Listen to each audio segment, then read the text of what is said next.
El estudio que estás por ver está preparado con mucho cariño para que sea una verdadera bendición en tu camino. Te invitamos a verlo completo. Cuando termines, déjanos un comentario con tus reflexiones y para que no te pierdas el próximo mensaje, suscríbete y activa las notificaciones. Estamos estudiando al Cristo de la Biblia. Ha sido nuestro tema durante todo lo que llevamos de año 2025 y queremos cerrar este año considerando bíblicamente todo lo que debemos conocer acerca de Cristo. No queremos tener referencias de Cristo de otra parte, ni queremos buscar referencias en otra fuente. Quisiéramos que la Biblia, que creemos que es la palabra de Dios, nos vaya diciendo quién es Cristo realmente. Así que lo hemos hecho en tres grandes, a través de tres grandes grupos. Estudiamos ampliamente al Cristo de la Biblia a través de cómo él mismo se define. Duramos un tiempo estudiando en el Evangelio de Juan los 7 yo soy. Es decir, si le hubiéramos preguntado de forma directa al Señor, Señor, ¿quién eres tú? Bueno, en 7 ocasiones el Señor respondió, yo soy, y luego dio un adjetivo que le definía a sí mismo y que nos ayuda a nosotros a entender quién es Cristo. Yo soy la luz del mundo, yo soy el buen pastor, yo soy el pan de vida, yo soy el camino, la verdad y la vida, yo soy la resurrección y la vida, yo soy la vid verdadera. Son maneras como el mismo Jesús se describió a sí mismo. Hemos estudiado a Cristo entonces a través de la forma como él mismo se describe, pero también lo estamos estudiando todos los miércoles a las 6 de la tarde en los estudios bíblicos, de 6 a 7. Estamos estudiando a Cristo a través de las cosas que hizo. Es decir, si conocemos qué hizo Jesús, pudiéramos conocer quién es Él. Estamos estudiando los milagros, todos los milagros que han sido narrados en los 4 evangelios que el Señor Jesucristo hizo, pero no solo tratando de descubrir qué poder hay detrás del milagro, sino qué enseñanza hay detrás de cada milagro. Es decir, no nos interesa simplemente ver que Cristo es capaz de devolver la vista al ciego. Eso es sobrenatural, es impresionante, nos llena de una esperanza tremenda ver el poder que tiene el Señor, pero saben, detrás de la vista del ciego había una enseñanza mucho más profunda a la cual los evangelistas, Mateo, Marcos, Lucas y Juan, pretendían que ustedes y yo pudiéramos llegar. Es decir, lo que Cristo hizo está puesto allí para que ustedes y yo podamos conocer aspectos de Cristo que son importantes para tener un concepto completo acerca de él. Y aquí los domingos comenzamos a estudiar al Cristo de la Biblia a través de las cosas que dijo. Hay frases de Jesús que no pueden pasar por debajo de la mesa. Tenemos que estudiarlas. Hay dichos del Señor, todos son muy importantes, pero aquí vamos a seleccionar un grupo de dichos que creemos que son fundamentales para que nuestra vida cristiana pueda ser fortalecida. Comenzamos con el primero, y el primero era el Señor hablando con Nicodemo. Es necesario nacer de nuevo. Aquel que no nazca de nuevo no puede ver el reino de los cielos. Y eso es tremendamente importante porque lo que el Señor está reflejando allí es que el reino de los cielos no es para aquellos que son buenos y que hacen buenas acciones, que tienen una vida religiosa. El reino de los cielos tiene un condicionante que solamente el Señor puede ayudarnos a alcanzar y es el nuevo nacimiento. Quien no nace del agua y del espíritu no puede ver el reino de los cielos. Necesitamos nacer de nuevo.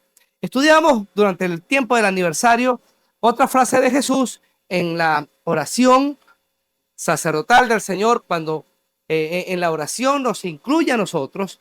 No solo te pido por esto, hablando de los discípulos, sino también por aquellos que van a creer por el mensaje de ellos, es decir, nosotros. El Señor dice en su oración, Padre, que ellos sean uno, como nosotros somos uno. Yo te pido que ellos puedan ser uno. Y el Señor espera de su iglesia que pueda vivir en unidad, que pueda sostener la unidad que el Espíritu Santo nos ha concedido. Muy bien, hoy vamos a una tercera frase. Y esa tercera frase, si me lo preguntaran, creo que es una de las ideas que pudiéramos obtener de lo que Cristo dijo, tal vez más tergiversadas o tal vez menos enseñada o más ignorada, si vamos ahora a las redes sociales, como ahí conseguimos que se habla tanto de tantas cosas, pudiéramos conseguir que se dice mucho acerca de esto, que pudiera estar lejos del real sentido que el Señor quiso darle a estas palabras. Y lo que vamos a estudiar acerca de Jesús hoy está en Lucas capítulo 10 y nos vamos a centrar específicamente en el versículo 19, pero de alguna forma vamos a tratar de colocar ese dicho de Jesús que vamos a estudiar hoy en el marco, en el contexto de aquel retorno de esos 72 a quienes el Señor mandó a evangelizar con una misión muy específica. Mientras buscan en sus Biblias ahí Lucas 10, 19, para que podamos tener la frase que Jesús dijo, permítanme poner la mesa con esta idea. Yo no sé si ustedes lo saben, espero que si no lo saben por lo menos puedan tener conciencia de esto. Cuando usted entró en este salón que está aquí, pues se consiguió un ambiente que no está estéril, por lo cual aquí, flotando en el ambiente, hay microorganismos que nos están acompañando justo ahora. No quisiera afirmar esto, pero tendría que decir, hay virus en el ambiente. Y yo lo sé porque soy víctima. Estoy pasando un proceso viral y bueno, en este ambiente posiblemente haya algunos virus que estén por ahí dando vuelta. Así que con cada respiro que usted está teniendo, usted seguramente está siendo parte de ese ambiente cargado de virus y algunas bacterias y algunos microorganismos que no es fácil de ver, pero están allí. El problema de estos microorganismos es que no los vemos, pero sabemos que existen. ¿Cierto? No los vemos, pero sabemos que existen. Hay algunos que tienen ganas de toser y en este momento están inhibidos. Háganlo, hermano, sabemos que están allí. Están entre nosotros. Están entre nosotros. Ahora, esto que estoy diciendo no es exclusivo de este salón, sino que si usted sale de aquí, esos microorganismos están allí. En su casa, puedo, sin conocer la casa de muchos de ustedes, puedo decirle tal vez cuál es el lugar que mayor contenido bacteriano tiene. Y usted estará pensando, seguro que va a hablar de mi baño. No, no es el baño. Les tengo una sorpresa. El lugar que más contenido microbiológico tiene es su fregadero. Específicamente la esponja con la que friega los platos con los que come y los vasos en los que bebe. Esa esponja que está allí está considerado el sitio que más microorganismos pudiera tener dentro de su casa. Así que no venga a decir, entré a la iglesia que está cargada de microorganismos, tu casa también. Y muchos de los microorganismos que están aquí, hermano, no quiero denunciarte, pero los trajiste tú. Entraron contigo. Ahora, ¿saben? En este momento de la vida, en esta etapa de la historia, sería muy raro que alguien se atreviera a negar la existencia de ese mundo microbiológico por el simple hecho de que no lo veo. No hemos visto un virus y como no lo hemos visto, no existe porque yo no creo en aquello que no he visto. En este punto de la vida, sería tonto que alguien dijera eso. Ahora, hermanos, quiero decirles que cuando abrimos esas puertas, no solo entró un mundo bacteriológico. En este lugar, en este momento, hay un mundo espiritual moviéndose dentro de este salón, que aun cuando no lo podemos ver, al igual que los microorganismos, ese mundo espiritual está aquí. Hermanos, aquí hay demonios y aquí hay ángeles. La presencia de Dios que es completa, que es plena, cubre este lugar. Es decir, hay un movimiento espiritual que aun cuando ustedes y yo no podamos verlo, está aquí, está aquí. Y alguien podrá pararse y decir, pastor, pero en la iglesia hay demonios. Sí. Estoy hablando de los seres espirituales, no de personas a las que pudiéramos calificar así. Seres espirituales. ¿Saben? ¿Hay demonios en la iglesia? Sí, sí. Alguien dijo una vez que cuando se abre la puerta de la iglesia, Los primeros en pasar son los demonios. Hermanos, sí hay demonios.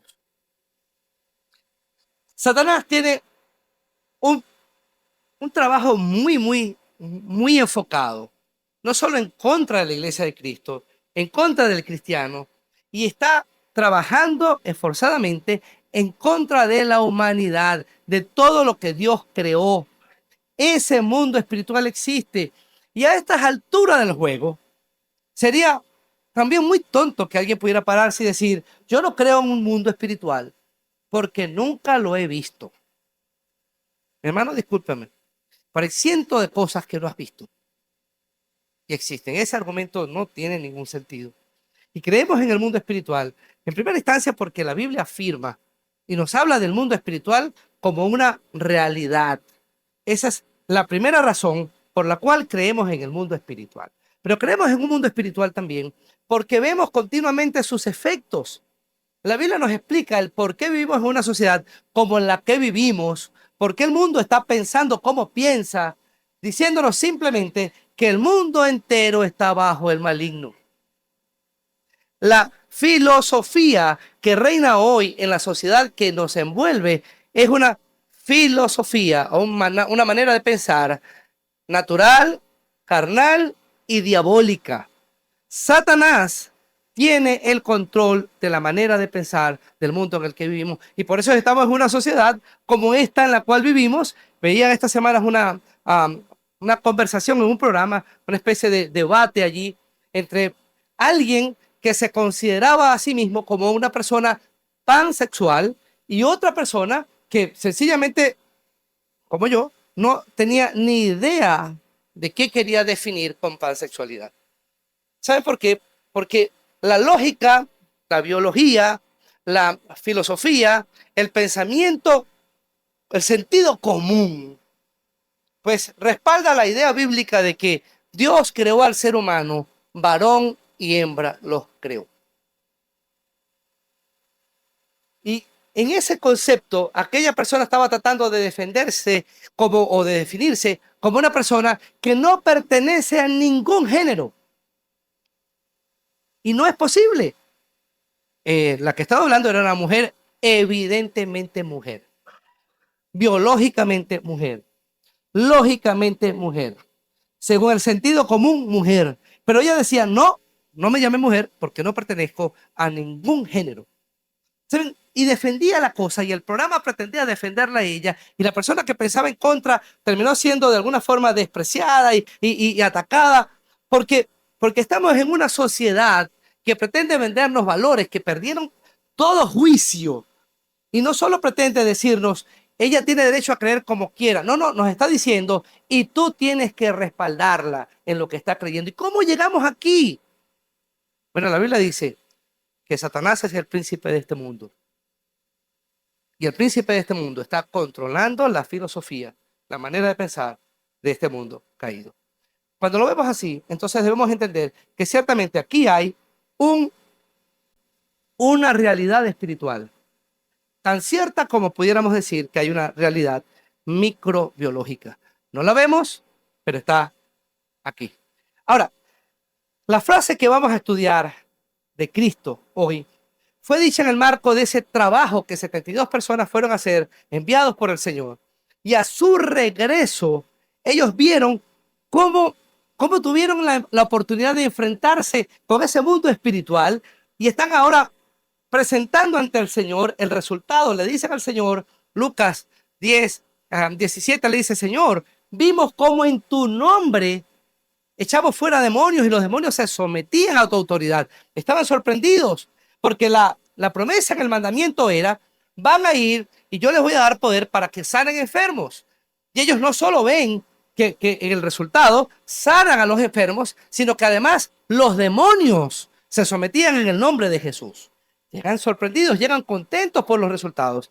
Y en medio de ese contexto, versículo 19, el Señor les dice así, sí, les he dado autoridad a ustedes para pisotear serpientes y escorpiones y vencer todo el poder del enemigo. Nada les podrá hacer daño. Hay una batalla espiritual que se está librando justo ahora, justo aquí, tú y yo estamos en una continua batalla espiritual que se está librando.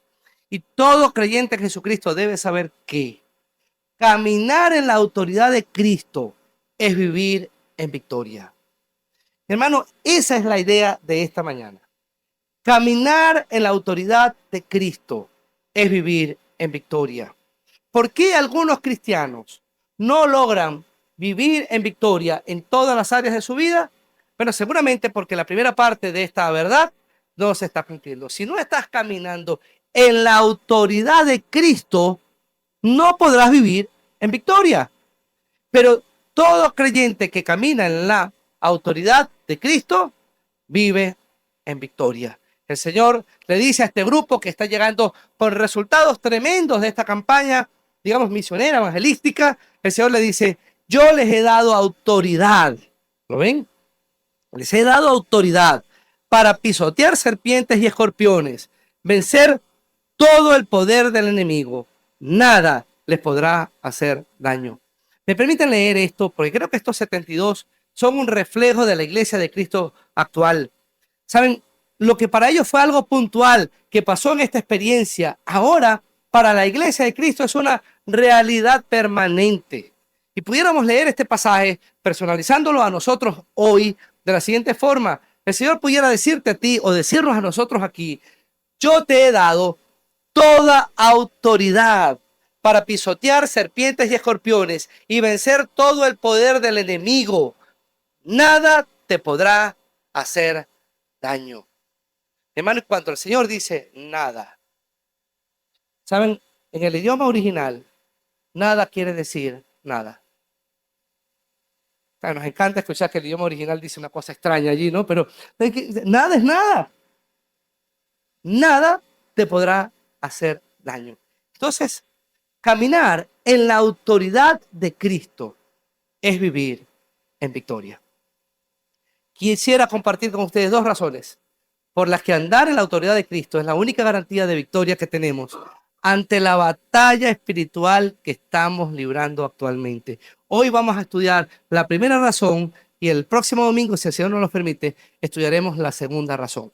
La primera razón por la cual andar en la autoridad de Cristo es nuestra única garantía de victoria en esta batalla espiritual que estamos librando, es por la naturaleza del enemigo que enfrentamos. No estamos enfrentando a cualquier enemigo. No es posible enfrentarse con el enemigo que tenemos por delante con recursos humanos. No son las herramientas que tú pudieras tener las que te darán la capacidad para enfrentar al enemigo. No es el conocimiento que hayas adquirido lo que te podrá ayudar a enfrentar al enemigo. No es tu vida religiosa la que podrá ayudarte a enfrentar al enemigo. Tú necesitas irremediablemente, indefectiblemente, necesitas la autoridad que viene de Cristo para vencer al enemigo. ¿Por qué? Porque tenemos un enemigo poderoso. Y sé que nos pudiera generar alguna especie de reacción adversa allí decir que Satanás es un enemigo poderoso. Pero bueno, para que no me crean a mí, volvamos otra vez al pasaje de Lucas 10 y ahora al versículo 17. El versículo 17 ya narra cómo llegan estos 72. Cuando los 72 regresaron, dijeron contentos: Señor, hasta los demonios se nos someten en tu nombre. Estaban sorprendidos. Señor, tú nos dijiste que nos daba poder para sanar enfermos, pero el efecto que vimos es que más allá de sanar a los enfermos, los demonios se sometían en tu nombre. Versículo 18. Yo veía a Satanás caer del cielo como un rayo, respondió él. Sí, les he dado autoridad a ustedes para pisotear serpientes y escorpiones y vencer todo el poder del enemigo. Nada les podrá hacer daño. Sin embargo, no se alegren de que pueden someter a los espíritus, sino alégrense de que sus nombres están escritos en el cielo. Cuando el Señor les dice, yo les he dado poder para que puedan vencer todo poder del enemigo, yo les he dado autoridad para que puedan vencer todo poder del enemigo, esa palabra allí, poder, da la idea de esa capacidad que tiene Satanás para hacer daño, esa capacidad de acción que tiene el enemigo para actuar y dañar. ¿Saben? No tenemos a un enemigo que deba ser despreciado por el creyente. Me preocupa muchísimo porque creo que hay una tendencia hoy, incluso de muchos de estos cantantes cristianos contemporáneos, a tratar de presentar la idea de un enemigo que está absolutamente vencido, que está de hecho y de derecho vencido. Y ciertamente, Satanás está vencido en el sentido de que nunca podrá vencer. Él sabe que está derrotado y sus días están contados. Pero en este momento que vivimos, Satanás sigue ejerciendo poder sobre la sociedad en la cual estamos. Y para muestra un botón, si Satanás estuviera inoperante, vencido, derrotado, cancelado y transmutado, como dicen por allí, ¿saben? Satanás, la sociedad en este momento estuviera sujeta al plan del Señor. Y viviéramos un mundo muy distinto al que estamos experimentando hoy. ¿Saben? Satanás no tiene posibilidad de vencer. Cristo ya venció. Y los que estamos con Cristo vencemos continuamente junto a Él. Pero tenemos un enemigo que está activo y hoy está más peligroso que nunca. Ahora, teniendo eso en cuenta, debemos saber que ese enemigo es poderoso.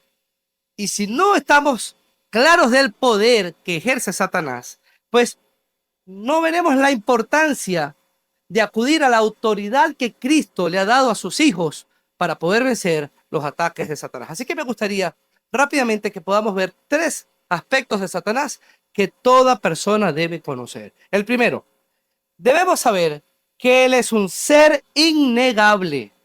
Satanás es un ser innegable. Existe, es real. Es real. Si alguien se levantara y tratara de defender la idea de la no existencia de Satanás, pues los únicos argumentos que podrán acompañarlo serán los mismos argumentos que utilice alguien que trate de pararse para decirnos, los virus no existen porque yo nunca los he visto. Los microorganismos no existen porque no se ven. ¿Sabes? Satanás es un enemigo innegable, es un ser real. Miren cómo lo plantea el apóstol Pedro allí en su primera carta, capítulo 5, versículo 8. Vean la manera como lo presenta. Practiquen el dominio propio y manténganse alerta. Su enemigo, el diablo, ronda como león rugiente, buscando a quien devorar. ¿Saben? Para Pedro no era un problema afirmar la existencia de Satanás. Esto es simple. Manténganse alerta, manténganse despiertos, sean sobrios, mantengan dominio propio, cerebro activo, mente activa, con todas las señales de alerta que tienen que tener el cristiano activo. ¿Por qué? Porque nuestro adversario, el diablo, anda como león rugiente, buscando a quien devorar. Hermano, y me es inevitable leer este versículo y no pensar en un programa que vi de estos canales que hablan de animales y tal. Me parecía muy interesante ver cómo los leones, las leonas realmente, se preparan para la caza. Y en aquel documental que vi alguna vez, había un grupo de ñus, que son unos animales grandes, no son animales pequeños. Y cuando están en manada, pues los leones ni locos no se acercan a atacar a la manada. Ellos comienzan a perseguirla.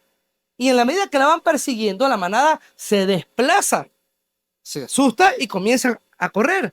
Pero los leones no atacan, simplemente están haciendo que la manada se mantenga corriendo por el temor que tienen del depredador, ¿no? Pero ellos están allí simplemente corriendo, permítame usar este término, azuzando a la manada.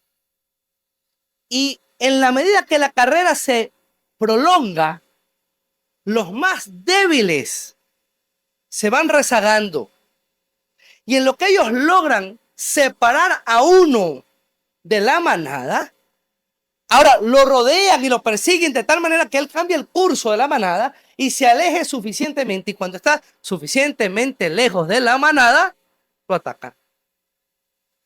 No atacarían nunca a la manada. Van a atacar solamente a aquel que se aleje. Ahora, Pedro nos dice, practica el dominio propio y mantente alerta, porque tu enemigo el diablo ronda como león rugiente buscando a quien devorar. Hermanos, hay un dicho aquí, camaleón que se duerme, se lo lleva la corriente. Y cristiano que se duerme,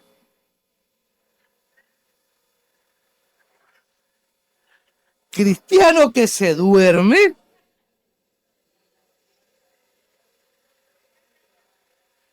hermanos, hay un enemigo real que está actuando de forma real. Y el mensaje general de la Biblia es, mantente alerta, mantente alerta. Satanás es un ser tangible. Miren, la mejor estrategia de Satanás es hacernos creer que no existe. Pero la Biblia lo identifica de forma clara. Permítame mencionar algunos nombres que la Biblia da acerca de este personaje, o para referirse a Satanás. Lucifer, portador de luz. Satanás, adversario. Diablo, engañador.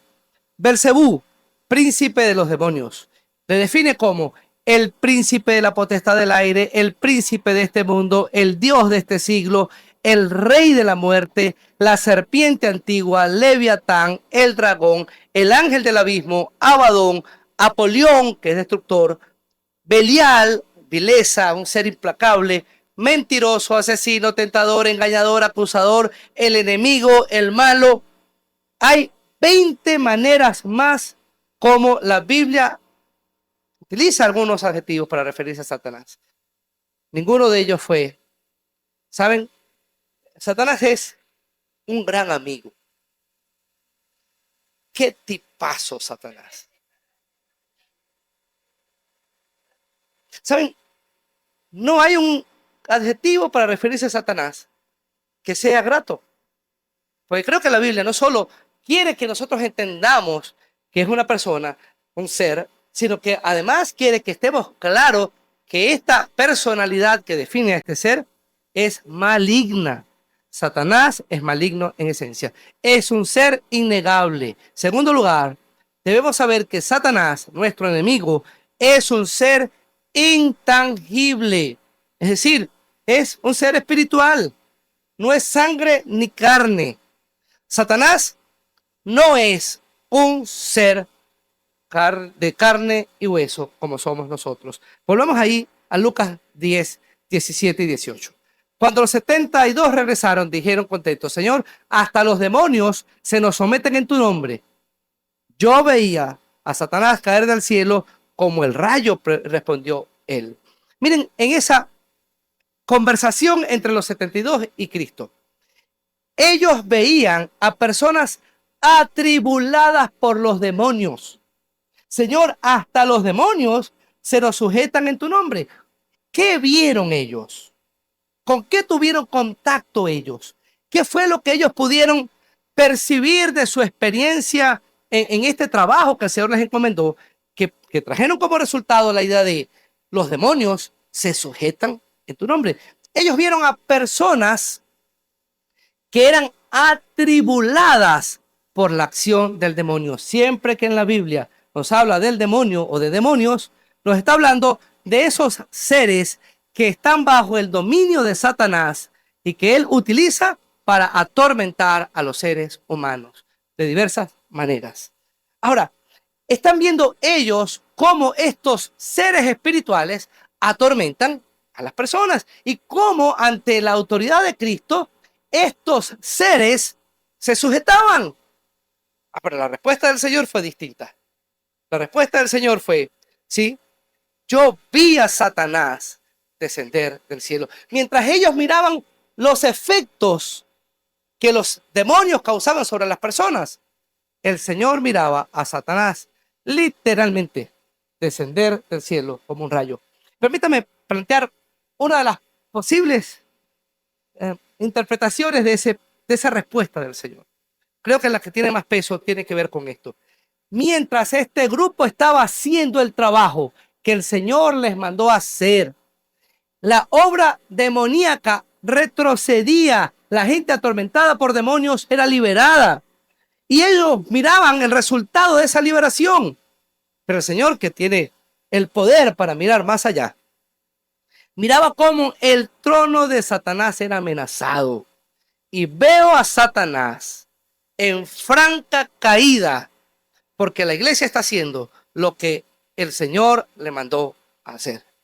Y en ese sentido, vemos cómo hay un mundo espiritual que funciona de manera organizada. No lo podemos ver, es espiritual, pero está allí y está haciendo un daño tremendo. Ahora, esto nos debe llevar a pensar en lo siguiente. Todo cristiano, tú y yo, debemos evaluar cada situación que se nos presenta en la vida desde una sana perspectiva espiritual. Es decir, debemos entender que en medio de nuestras luchas hay elementos que podemos ver y otros elementos que no podemos ver. Efesios 6:10. Si el Señor nos permite, más adelante en nuestra escuela bíblica dominical, vamos a llegar al capítulo 6 de Efesios, posiblemente ya entrando allí al mes de enero. Vamos a llegar a estos versículos que son relativos a la armadura de Dios. Vean así, Efesios 6:10. Por último, fortalezcanse con el gran poder del Señor y pónganse toda la armadura de Dios para que puedan hacer frente a las artimañas del diablo. Porque nuestra lucha no es contra seres humanos, sino contra poderes, contra autoridades, contra potestades que dominan este mundo de tinieblas, contra fuerzas espirituales malignas en las regiones celestes. ¿Saben lo que está diciendo Pablo en palabras simples? Tienes que fortalecerte en el Señor y en el poder de sus fuerzas. Por una razón sencilla. Tu lucha no es contra seres humanos, sino contra seres espirituales. Y lo espiritual tiene que combatirse de manera espiritual. ¿Se dan cuenta por qué es tan necesario andar en la autoridad que el Señor nos ha dado para poder vivir en victoria? Necesitamos la autoridad que viene de Cristo para poder vencer, porque Satanás y todo su ejército es un enemigo espiritual. No tienes lucha contra sangre ni carne. ¿Saben? Me llama mucho la atención Efesios 6:10 en adelante. Porque Pablo no está interesado en que tú y yo tengamos un conocimiento exhaustivo de cómo funciona el mundo satánico. No tenemos, bíblicamente hablando, toda la información de cómo funciona el mundo de los demonios. Pero sí sabemos lo que necesitamos saber para poder hacer lo que se requiere que hagamos. ¿Qué se espera que hagamos? Fortalécete en el Señor y en el poder de sus fuerzas. Hermanos, para vencer en esta lucha espiritual, tú y yo no necesitamos saber cómo se llama el demonio. ¿Cuál es tu nombre? ¿Por qué te importa eso? ¿Lo vas a buscar en Facebook? No tiene sentido. En la Biblia no vemos que eso tenga un valor relevante para el cristiano. ¿Y por qué no lo tiene? Porque lo que tú y yo debemos saber de esto es lo siguiente. Fortalécete en el Señor y en el poder de sus fuerzas. Es un mundo organizado, el mundo espiritual. Es un mundo bien planteado. Es un mundo bien plantado también. Es un mundo que se sabe funcionar. Pero quiero que sepan que aun cuando Satanás sea poderoso, no es todopoderoso. Por eso es cuando el cristiano se fortalece en el poder de las fuerzas de Cristo, puede resistir los ataques de Satanás. Lo que necesitamos saber entonces es, fortalécete en el Señor y en el poder de sus fuerzas. No vemos cómo atacan.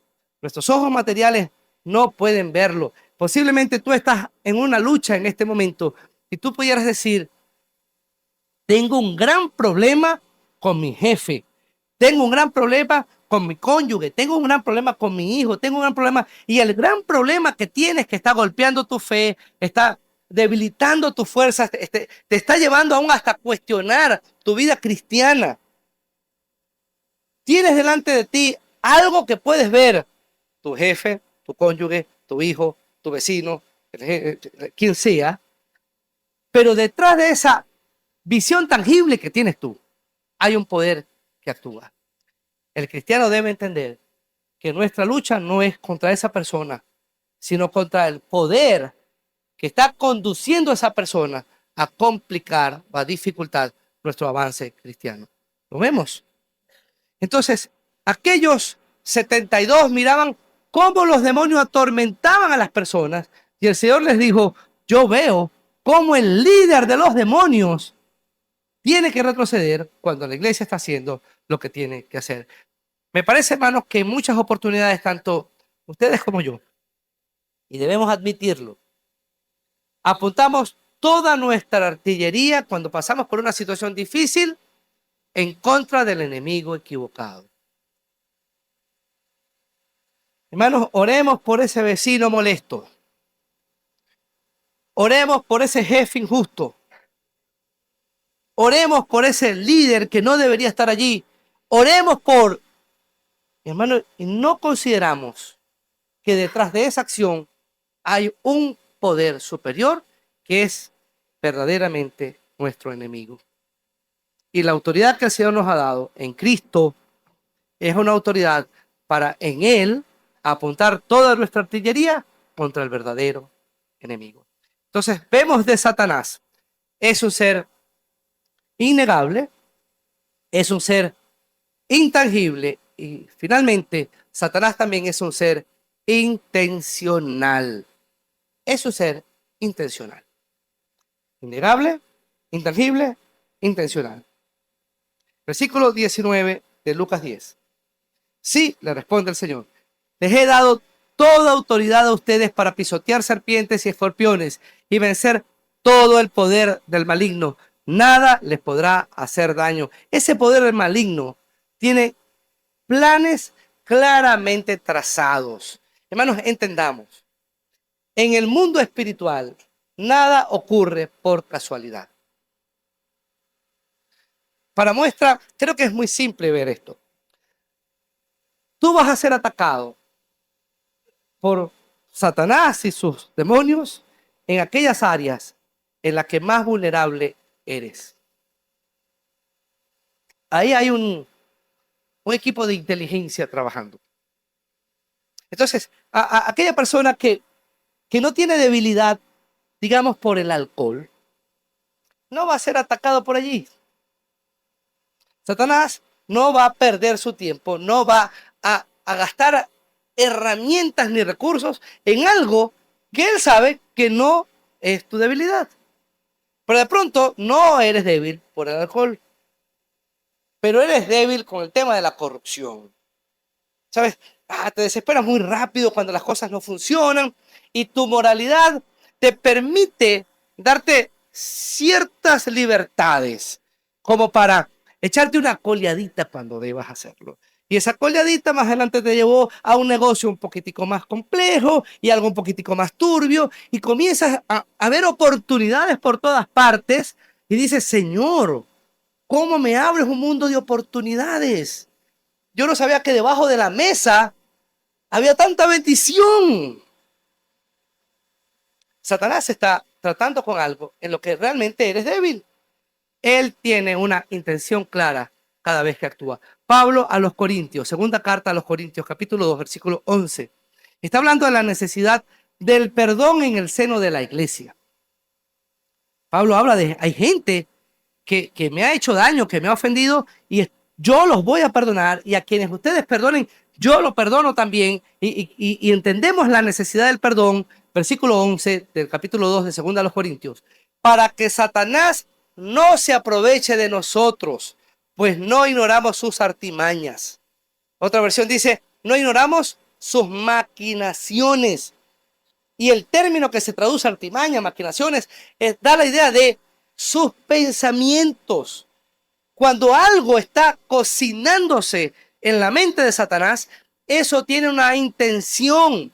Y debemos entender nosotros, hijos del Señor, que Satanás tiene intenciones claras. Y todo lo que hace, lo hace con un propósito y una intención clara. Permítame poner eso en dos grandes grupos. Satanás usa su poder para alejar al pecador de Jesucristo. Es decir, él va a hacer toda su maquinación, todos sus pensamientos, todos sus planes irán dirigidos para que aquel que no conoce a Cristo no tenga un encuentro personal con él. Y miren, ¿puede Satanás hacer milagros? Sí, tiene poder para hacer milagros. Y estos milagros que vienen de parte de Satanás podrían llevar al que no conoce a Cristo a que sencillamente no tenga un encuentro personal con él. ¿Para qué voy a ir con Cristo? Si yo hice esto y esto me concedió el milagro. Punto. ¿Saben? Yo vine aquí y vi dos piedritas y esas dos piedritas me hablaron. Yo lo escuché. Y alguien dirá, ¿estás loco? No, no, no estoy loco. Lo escuché y lo que me dijo que iba a pasar, pasó. Y saben, el cristiano no debería asombrarse por eso. La Biblia nos dice que Satanás tiene poder y el poder de Satanás puede obrar hasta cosas milagrosas. Muchos le dirán al Señor en los postreros tiempos, Señor, Señor, en tu nombre hicimos milagros, en tu nombre sacamos demonios. Y el Señor les va a decir, yo no los conocí nunca, en mi nombre no fue. Y como el Señor aclaró la cosa diciendo que el que no es conmigo y contra mí es, el que conmigo no recoge desparrama, si en el nombre del Señor no echaron demonios, si en el nombre del Señor no sanaron enfermos, entonces, ¿en nombre de quién? ¿Saben? Satanás puede usar su poder milagroso para confundir la mente de quien no conoce a Cristo. Tiene poder para dar paz aparente. Tiene poder para presentar una falsa prosperidad. Pero debemos entender que Satanás nunca dará nada sin esperar recibir algo a cambio. Y él vino a matar, a dañar, a robar y a destruir. Mis hermanos, Satanás puede desviar el corazón de aquellos que no conocen a Cristo. Va a tratar de que no tengan un encuentro personal con él. Pero con el cristiano, Satanás puede usar su poder también para apartar al creyente de Jesucristo. Para que tú y yo no andemos en la autoridad de Cristo. Y si no andas en la autoridad de Cristo, no podrás experimentar la victoria que Cristo tiene para ti. ¿Puede Satanás usar su poder para alejarnos de ese caminar con Cristo? Sí. Él tiene la capacidad para ofrecernos alternativas maravillosas en momentos oportunos. ¿Estás pasando por una situación difícil económica? Te lo tengo. Aquí está la opción. Hermano, es tu familia. Hermano, son tus ingresos, es tu comida, es la realidad. Además, todo el mundo lo hace.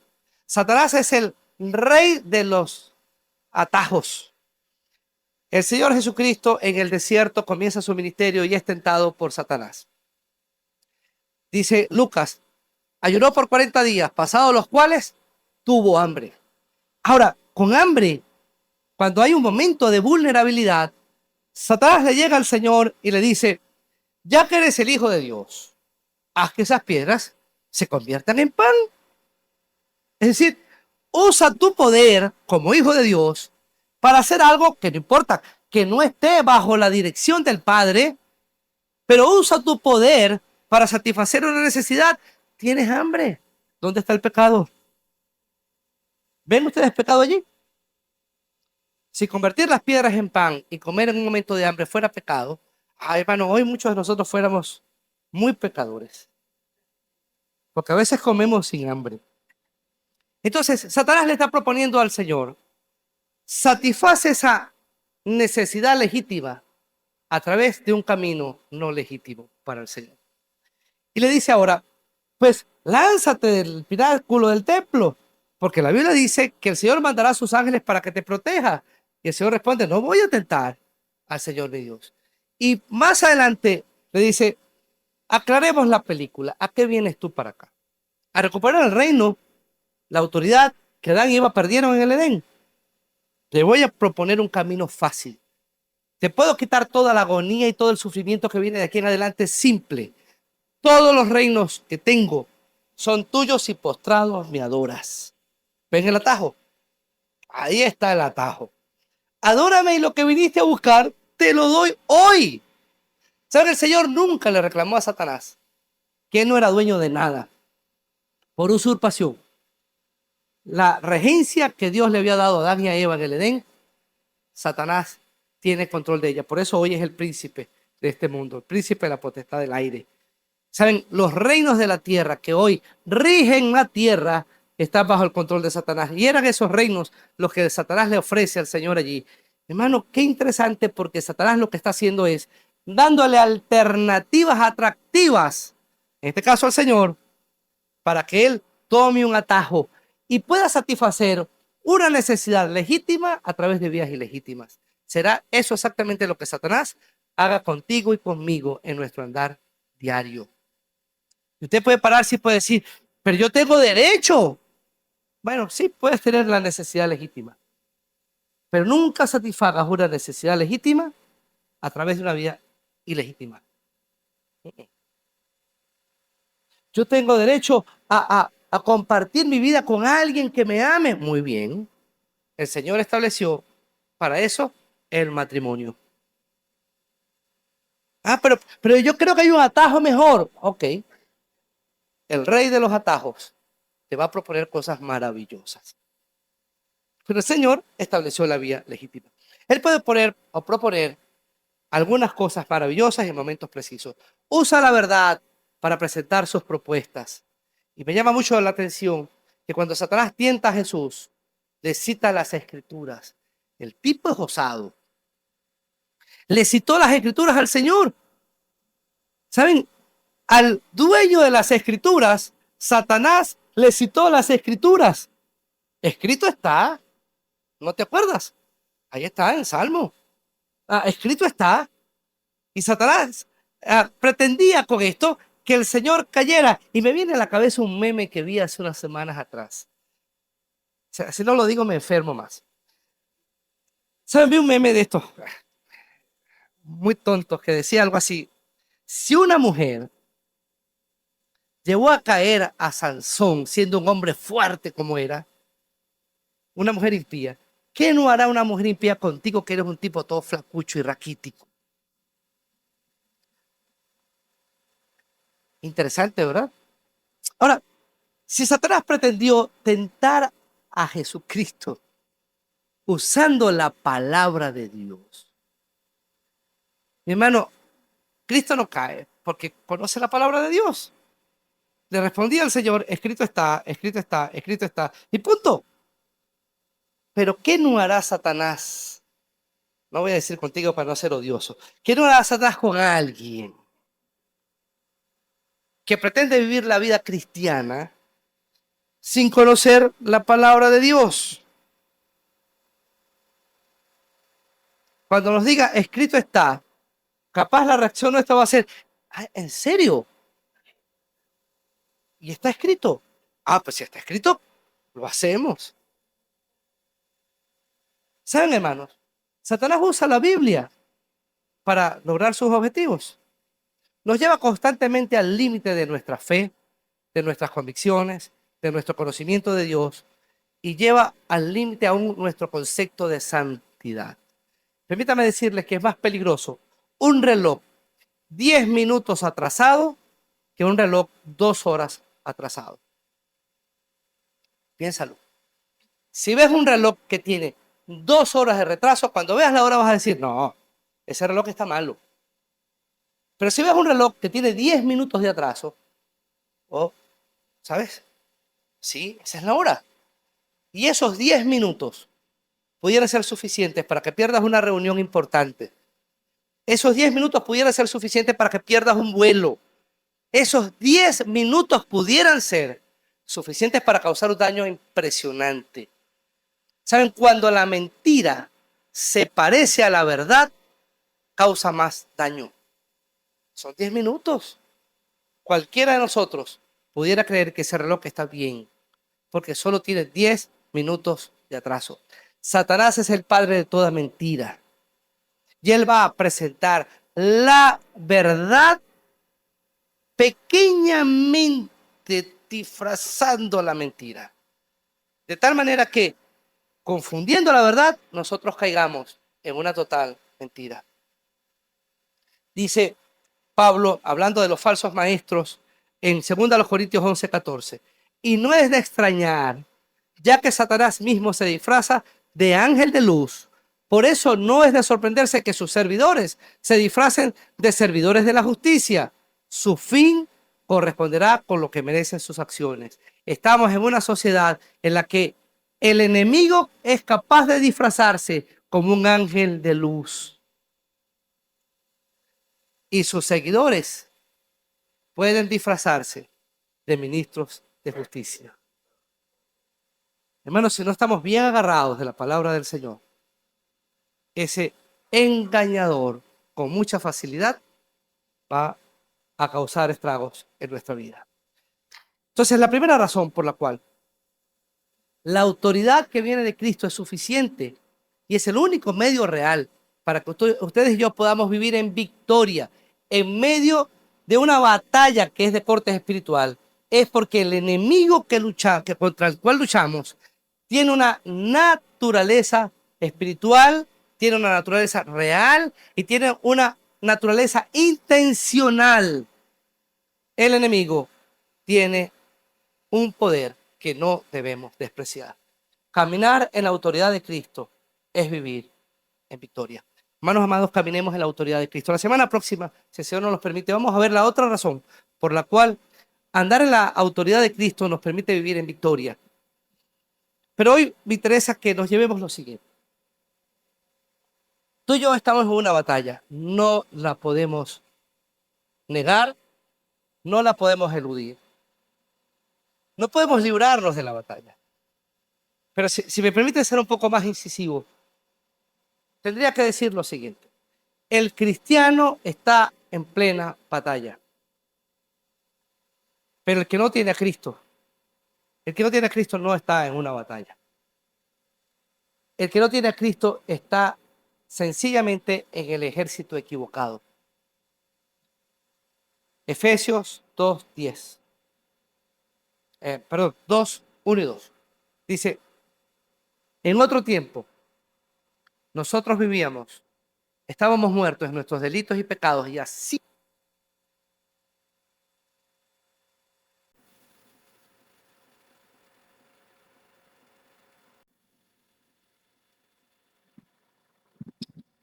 Ahora sí.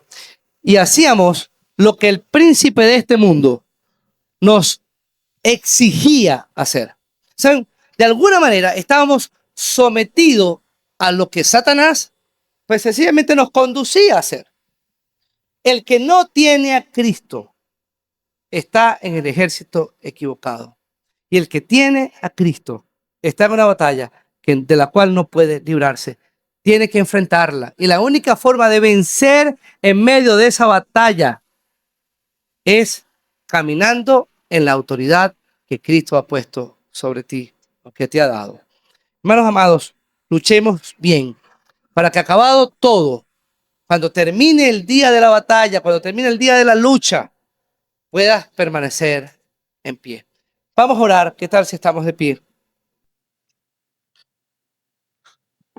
Mientras lo hacemos, yo quiero confrontarte de manera directa con las luchas que pudieras estar enfrentando el día de hoy.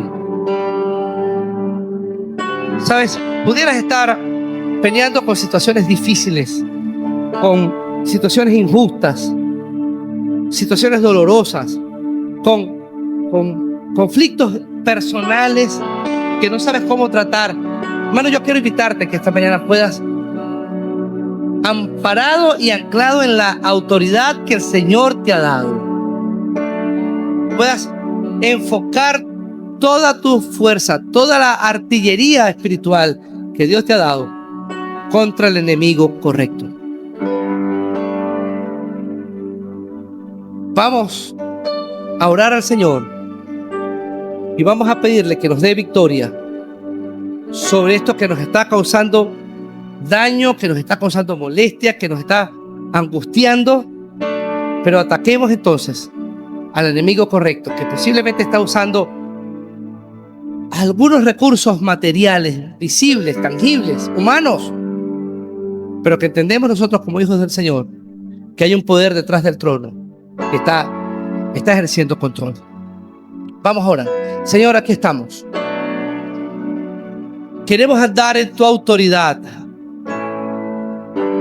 para que entonces así podamos disfrutar de la victoria que ya tú has ganado para nosotros. Tú eres el vencedor, eres el Rey de Reyes, eres el Señor de Señores, y tu palabra afirma que toda autoridad descansa hoy sobre la persona de Jesucristo. Tú tienes toda autoridad en el cielo y en la tierra, y todo cuanto existe, terrenal y espiritual, dobla su rodilla delante de ti. Y entendiendo esto, Señor, ahora tu palabra nos anima y nos exige fortalecernos en el Señor y en el poder de sus fuerzas. Cuando estamos bajo el amparo de aquel que tiene toda autoridad, ahora podemos caminar y vivir en victoria, porque tú tienes toda la autoridad. Que tu amparo hoy, Señor, esté sobre nuestra vida. Padre, queremos pedirte que estas situaciones que pudiéramos estar enfrentando, que hasta aquí tal vez las vimos desde una perspectiva muy humana, muy tangible, muy terrenal, hoy, Padre, queremos poner delante de ti los aspectos que son espirituales y que están operando detrás de estas circunstancias, para que en el nombre de Cristo Jesús, para que en la autoridad de aquel que posee toda autoridad, tú nos permitas ver la victoria. En el nombre de Cristo Jesús, ayúdanos a tener victoria sobre todo poder del maligno. Que nada, como lo afirma allí Lucas 10:19, pueda hacernos daño, en el nombre de Cristo Jesús. Da victoria a tu pueblo, Señor. Si este mensaje ha sido de bendición para tu vida, cuéntanos en los comentarios. Nos encantaría leerte. No olvides suscribirte y activar la campanita para recibir la notificación de nuestro nuevo estudio cada semana.